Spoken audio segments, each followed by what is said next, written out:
Welcome to the Real Money Podcast. I have Sam Wells here. He's a young real estate agent from the Southeast Pennsylvania market, working mainly in the Philadelphia area and the suburbs, and he is absolutely crushing it. A lot of new agents have a hard time getting off the ground. Sam is less than 2 years in. He's all over my social media, so I know he's all over your social medias. He's the open house king, and something really cool that Sam does is he hosted 100 open houses in 100 days. I've probably hosted 40 open houses my entire life. And personally, for me, they're kind of brutal. I'm always bored. Sometimes buyers don't come in. Sometimes the neighbors come in and waste time. But I've never cracked the code with them. And you are a crazy person for open houses. So tell us the idea behind 100 open houses in 100 days and why you would do something so crazy. Yeah, I mean, Jacob, first of all, thank you so much for having me. That was a great introduction. I hope I get a recording of this.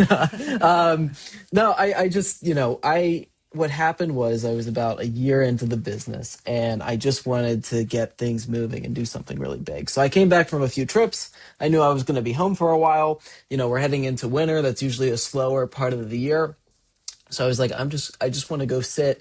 I want to do something really big and see what results I can get. And I decided to sit 100 open houses in 100 days, like you said. My coach actually told me to do it.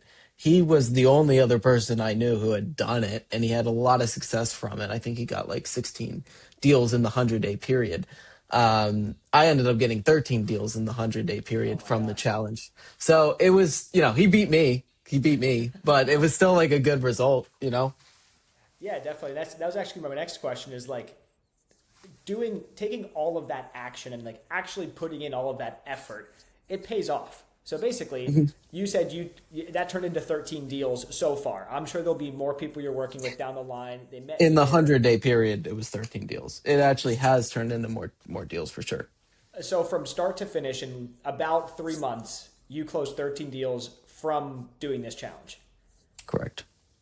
And let's That's let's insane. get let's get very specific on what I counted on, like a lead from the challenge, or not a lead, but a closing from the challenge. Obviously, the most simple, if I met them at an open house and then they closed, right? That's the most simple. Like they bought a house within the 100-day period. I also counted um, anyone who I met at the open house and then they referred me their friend. And then I helped them in that 100-day period because I started getting really intentional with getting referrals out of my clients. So those That were makes like the perfect two sense. ways I counted, like getting a closing from an open house. And when did you finish that challenge? I like I said, I saw it all over social media, so I know it's not too long ago, but it's when did you finish that? I think it was beginning of December. I forget the exact date. I would have to go and like watch the videos back. Okay, and Yeah. not just in those 100 That's the days, other but thing. Jacob, that's the other thing.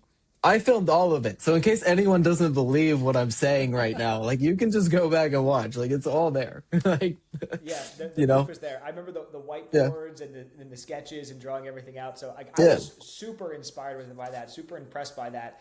And like I said, I personally have not been able to crack the code for open houses. Like I always thought they had to be Sunday morning, bring the donuts, bring the coffee, put it on Facebook on Thursday, Friday, Saturday. But you're doing them on like Monday afternoons and Wednesday nights. How? Like how are you getting people in the door after work, or is it just they have so much intent to actually buy? It's better than the weekend people. Well, you actually brought up two very interesting points. Number one, yes, you could say that people coming to a weekday open house are more motivated, and therefore weekday open houses are better. In my experience, I think the best days to sit open houses are Saturday and Sunday, and then Thursday night and Friday night are also pretty good, right? Um, and then to answer your question of how I'm doing it, like Monday through Friday, and how I'm getting people into the door. Number one, I make sure it's posted on the MLS a week before. That's way it's showing up on Zillow, Redfin, Realtor.com. A lot of people will like cold call around the neighborhood and door knock around the neighborhood. I haven't personally done that. I just focus on sitting in the most amount of open houses possible. Um, and also I put out huge A-frame signs. So if like people are really curious and they want to come in, they know how to get there. Like it's right there. Like they can go in. So that would be my answer to that. And honestly, Jacob, if I'm being completely transparent here is I stopped sitting the open houses on Mondays and Tuesdays. Instead, I try to sit like, two open houses on Thursday, two open houses on Friday, two open houses on Saturday, and two open houses on Sunday. Right. Yeah, that makes sense. And I guess the reason behind that is like Monday night, nobody wants to do anything. I'm sure you noticed Hmm. that with the data, people not coming in. Probably same thing Tuesday, still early week. But then I've actually something that I relate to with that is I always use Wednesday as like my follow up day because it's kind of the hump in the week right before the weekend. Right. I always thought if I follow up on Wednesday, people will answer me by Thursday, and we can kind of have the weekend planned like Friday, Saturday, Sunday by Thursday night. So that makes perfect sense. I do the same things like on my Wednesdays. That's my follow up day. But you said something really interesting before. You said you're collecting a lot of referrals on these deals. Obviously, my wife and I and our now co-founder Yunso, we run Referral Mate, which is an agent-to-agent referral platform. But you said something interesting. You're using open houses to turn clients, even if they don't buy, you're turning them into referrals. So could you kind of dive into that a little bit, like the actual process of meeting a stranger at a house and then having them connect you with their friend or their mom or their cousin? Because that's not the easiest thing in the world to do. Sure.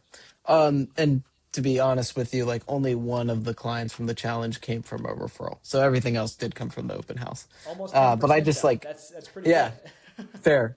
Um, Obviously you have to provide fantastic service, and that comes with doing a lot of business. Like as you do more business, you become more experienced, and then you're just able to provide a better service. And then also making sure during those moments of excitement, like you just went under contract, or we just made it through inspection, or we just went to the closing. Like it's asking in those times, like when they're most excited, like, hey, do you know anyone else that's going through this process right now or wants to do this?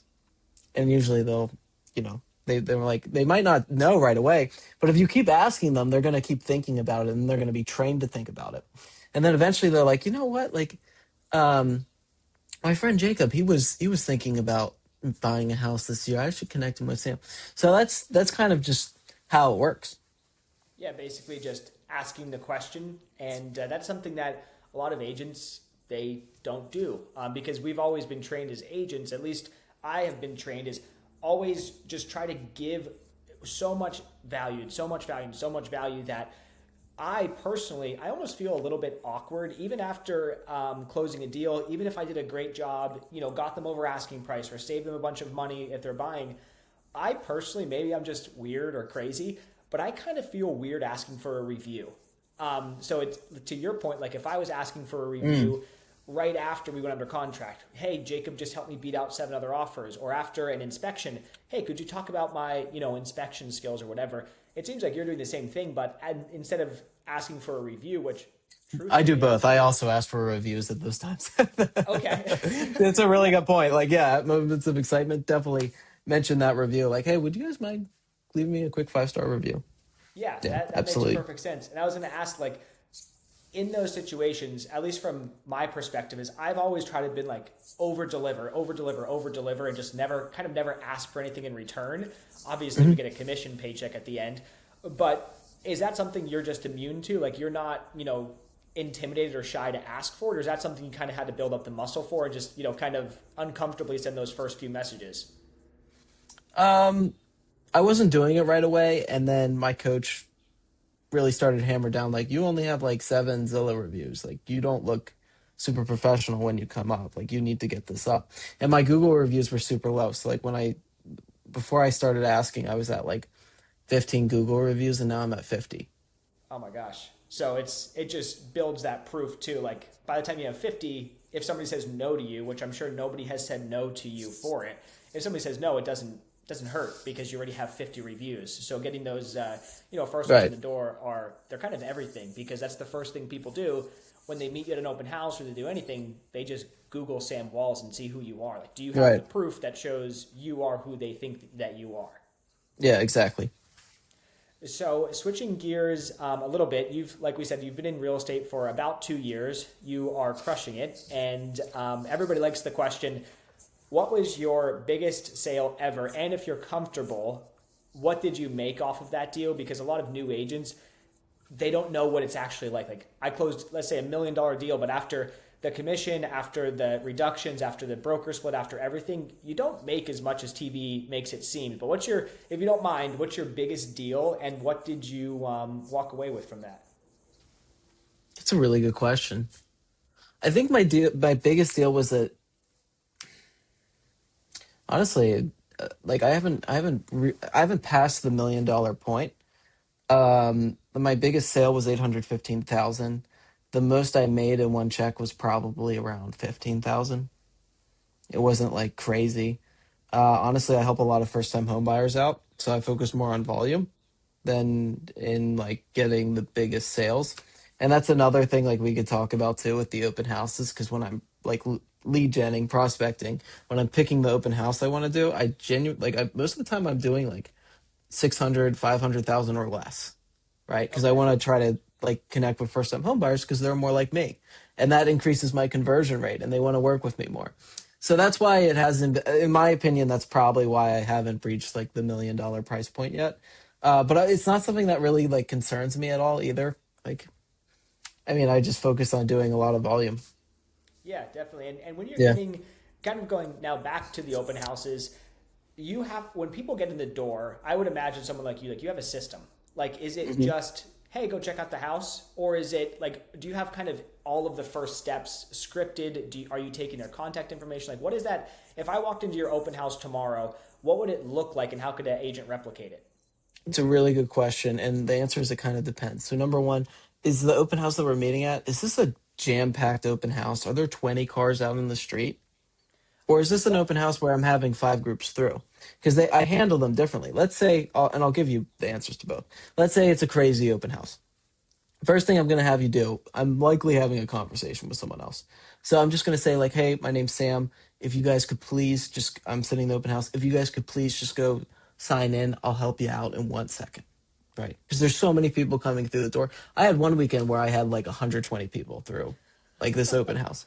Like, and I use the sign in sheet as a weed out tool. Because on the sign in sheet it has name, or sorry, first name, last name, email, phone number, and agent name. And if people come right in and they like scurry by me and then they just put their agent name, like I genuinely like don't like to waste too much time with them at all. Um, but if they come in and they put no agent name down, then it's like, okay, that's like free game. Like we should really try to pursue this. So I use it as a weed out tool in that scenario. If it's an open house that only is having three people through, which is to be honest, most of them, in that case, I'm not going to make them sign in right away. If they ask to sign in, they go to the sign in sheet right away. Yeah, go ahead, like go sign in. But I'm more focused in on having like a really good conversation with you. So you're coming into the door. I'm like, hey, my name's Sam. How are you guys doing? I'm sitting in the open house. Hey, are you guys neighbors or just kind of like shopping around? Oh, they're a neighbor, right? Okay, well then they're probably a potential seller. Oh, well then no, they're shopping around, so they're a buyer. All right. So that's the first question. I would like, are you seller mindset, buyer mindset? What conversation are we having right now? Question number two is usually like, how do you find the open house? Oh, my agent sent it to me. All right, probably back off. Oh, I saw it on Zillow.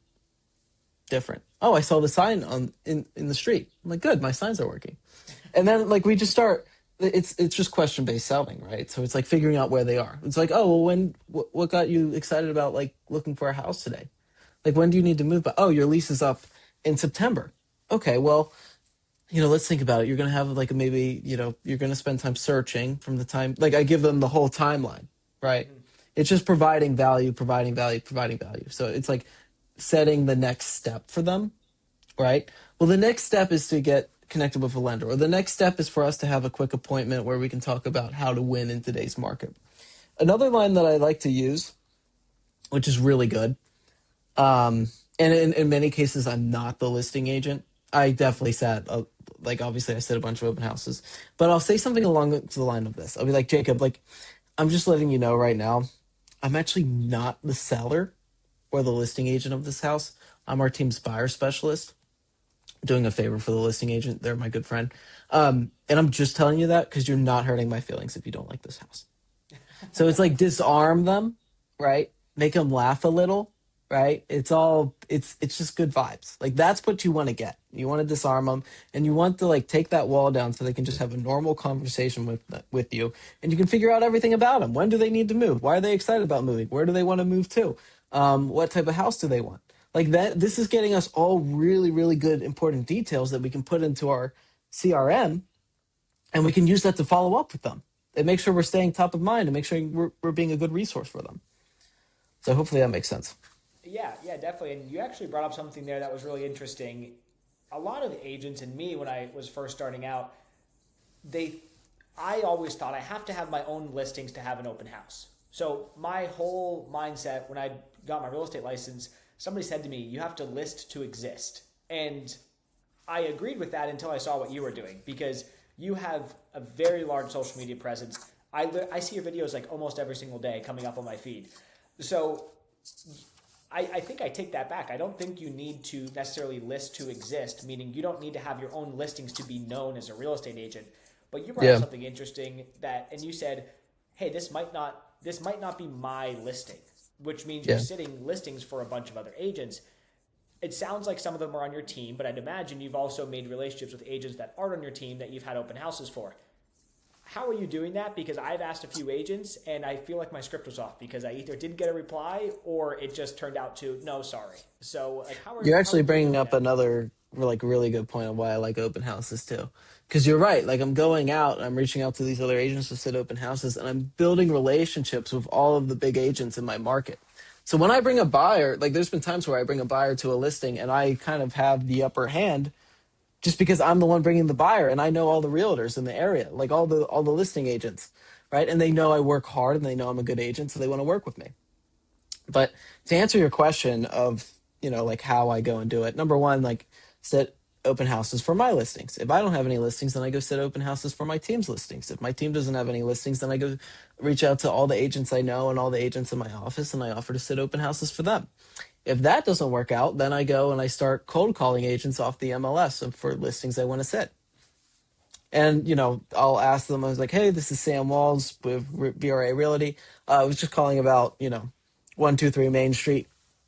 I might have a buyer for it, but I really, I sit a lot of open houses. I need to sit, 4 to 6 a week realistically to hit my goals this year. Um, I was just wondering if your seller would be open or like if you'd be okay with me sitting some open houses for you. That's pretty much it. And honestly, another good way to do it is to like try to find listings that are vacant because that way you're not kicking a seller out to do open houses. Yeah, and like when you're getting into the house, you're not having to necessarily like put away the kids' things or clean the counters. Like it's whether it's a flip or if it's a place that somebody already moved out or a new construction, it's a lot easy. You might have to bring your own chair, but it's a lot Yeah. easier to get into these houses compared to like you said, meeting an agent, kicking their seller out, and just sitting there because then it almost makes the listing agent feel a little bit awkward too. It's like if I ask my seller that, they're going to ask me why I'm not doing it. So Right. that's a really great tip. Going for new builds, going for flips, going for vacant houses.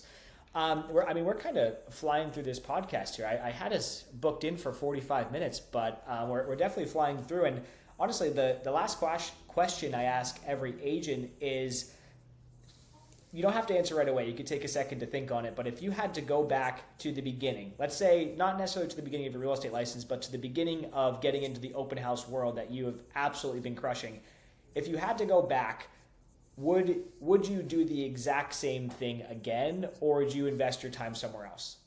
I would do the exact same thing again. I would just do it sooner. Like I didn't really like dive into open houses like right away. And also I would get a mentor slash team leader slash coach, whichever one you want, sooner. Yeah. Like the most successful agents, and honestly, the most successful people in the world, they all have coaches, right? That's consistent across the board. So that's what I would have done sooner. And then I would have just, at the beginning when you have nothing, as I started with nothing, I had no family in the business, wasn't handed anything. You know, I would have just like done more volume because the only thing that matters is having the most conversations possible with people to like ask them talk to them about buying and selling. Like that's how you do it. You just have to have more conversations. So I wouldn't go and like set up or social media is important, but I wouldn't go and you know what's some time that agents like waste time doing.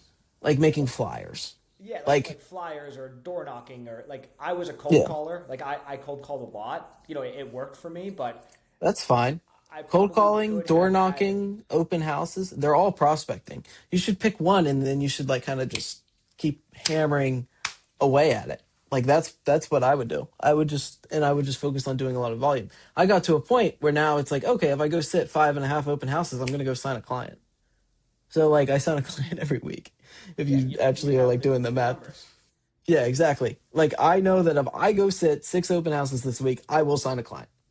I will sign a client. Maybe like they won't sign this week, but they'll sign in 2 weeks. Yeah, and not Right. to pocket watch too much, but based on where you are, your sales history, your average sales price, that average client is probably somewhere I would guess between a $7,000 and a $10,000 paycheck every single time. You're signing one person a week. Let's just say one person closes. You're doing incredibly well, and you, like you said, you mastered one thing. You're not cold calling and door knocking and doing open houses and doing complete social media and doing this and that and everything. You just found something that you're very good at and you stuck with it and you've gotten better over time, which I think is really impressive because especially like people our age, we're just so Yeah. scatterbrained. We're like, I'm gonna do a newsletter, I'm gonna do Facebook, I'm gonna do Right. this and do that. So that's really impressive. But one last thing, if you don't mind sharing, you keep bringing up your mentor slash coach. I don't know who it is, but I'm very curious now because it sounds like they know their stuff extremely well. And if you wouldn't mind sharing, I think they could be a great resource for anybody who listens to this podcast. So Yeah. if you wouldn't mind giving agents a plug for that, who taught Not at you all. all of this stuff? Because this person seems great. I actually had a mentor and a coach. So my team lead is my mentor. His name's Rob Lawrence. I'm on the Rob Lawrence team. And then my coach was Payson Robertson. Payson is like selling, he would probably like, his team will sell like 400 units. He's only 25 Crazy. in California. So he's extremely, extremely successful. And yeah, I mean, it was an absolute game changer by working with him. Perfect. So Yeah. yeah, thank you so much. Yeah. I'm sure agents will get a ton of value for this. And if agents want to follow along for your journey, where could they find you? What's the best place for them to go? Sam Wells Realty, Instagram, TikTok, Facebook, which is Sam underscore Walls underscore Realty. That's it. Perfect. Thank you so much, Sam. Yeah. Thanks for having me, Jacob.